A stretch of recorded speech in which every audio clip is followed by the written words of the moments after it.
Someone who always takes advantage of others in the name of friendship and is deceitful, overbearing, selfish, always seeking favors from you, and gossips behind your back if not granted favors he or she seeks. And this, ladies and gentlemen, is what you can call a toxic friend. Nevertheless, a toxic person is not only this. It can also be known that a toxic person is someone who makes you feel exhausted while you are around that person or emotionally drains you. Based on my personal experiences, I would say that a toxic friend makes you bring out the worst of yourself, makes you feel like a bad person, and surprisingly affects many aspects of your life. Let me give you an example. We have person A and person B. Person A is a nice girl who has an average social life until she meets person B and starts being her friend. At first, person A considered that person B was one of her closest friends, but now for some reason, person B starts to act as never seen before. She starts to make person A feel insecure, drain her self-esteem, constantly criticize her, among other many actions.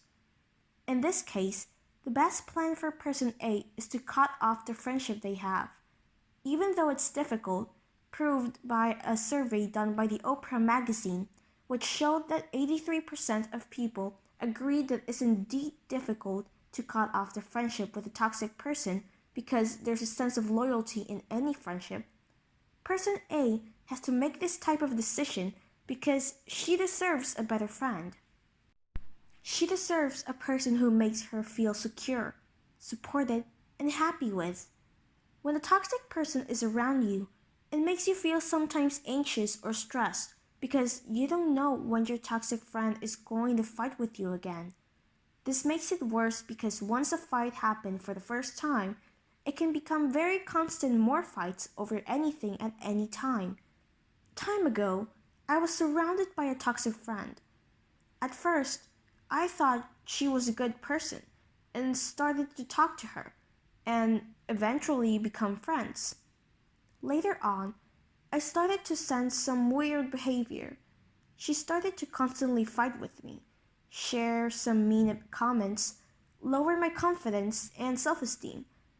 I felt lonely. I would start to cry by myself in the bathroom stalls, then on my best friends, get for a time lower grades.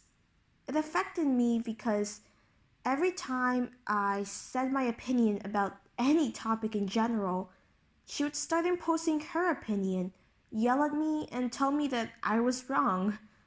It got even much worse, that even in the classrooms with my group of friends, she started to yell at us and get mad since we had a different opinion, each one of us.